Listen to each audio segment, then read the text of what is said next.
Yan guys, meron tayong Ford Raptor dito, EGR cleaning and turbo cleaning.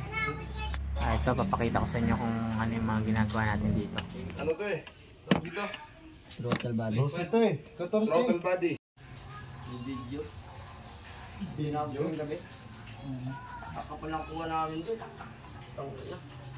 Ang tato pa ng Kenneth.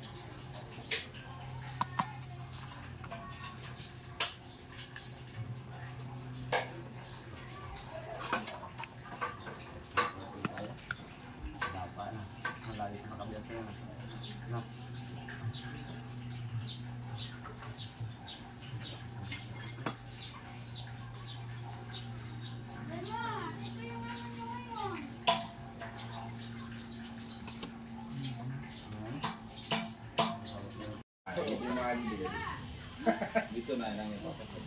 Dito. Oh, mali.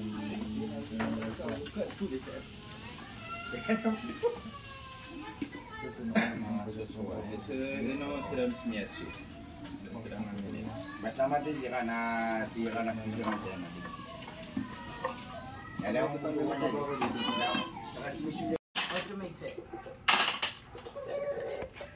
One part. Okay.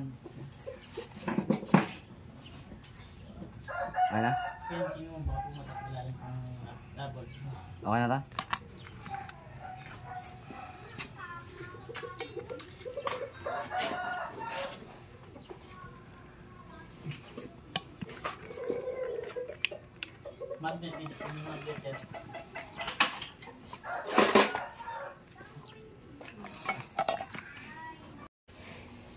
Hindi tata, late. Bukas pa lang. Bukas pa lang. Ganun na ulit. Kay Kuy Buloy. Back to normal. Dito kung makikita nyo, baklas na yung bi-turbo. Bali, dalawang turbo ng Raptor, no? 2.0. Kasama dyan pagka tinatanggal yung turbo is yung exhaust manifold kasi mahirap tanggalin kung di mo babaklasin din yung exhaust. Napakabigat siguro yung mga tumitimbang ito ng mga 20 kilos. Syempre medyo mabigat din kapag ikaw lang mag-isa tapos babaklasin mo dun sa mismong makina. Yan, disassemble natin yan para makita natin kung gaano karumi yung turbo system nya. Pagka hindi pa nababaklas dyan lang sa labas parang malinis pa, pero pagka binuksan sa exhaust side is madumi na. Nililinisan na lang. Yan, tinatanggal natin yung mga linya. Exhaust yung side. waskag, no? Waskag. Yan. Bali ito. Nililinisan na yung mga pyesa. Yan. Ford Raptor. Then, Ranger lang tayo kung ano yung mga ano. Yan, kung makikita nyo dito, sobrang linis na ng turbo system. Yan, lahat ng parte talaga nililinisan natin bago natin i-assemble ulit. Yan, pakita ko sa inyo kapag halos na andar na siya. So yung assemble na yung turbo. Habang tumatagal ano talaga. Kita nyo naman, malinis na Nasa malinis isang na pati kabang exhaust. bigas din siguro yan. Hindi lang 20 kilos Ito. yan. Kalating kaban pala. Yan, tapos na itong turbo ng Ford Raptor. By turbo to. Bale, papastart na lang. Salin din ng kulan. Meron?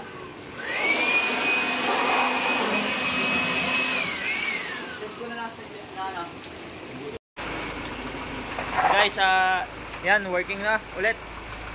Yan. Pino ng andar. Bali, ginawa natin na EGR and turbo cleaning. Success. Basta teamwork, sureball. And after natin cleaning ng turbo and EGR, check tayo kung may lalabas sa system, no? Full system scan tayo. Para ma-check natin na okay din yung ginawa.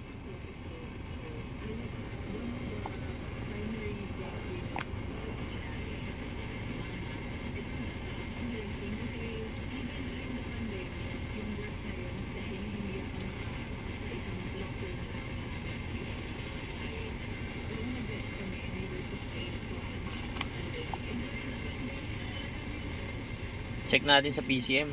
Ayan, wala naman lumabas. Pero di sa PCM. Ito na yung lumabas din kanina. Pero wala namang factor yan kung bakit makaka-apekto sa performance ng engine, no? Yan.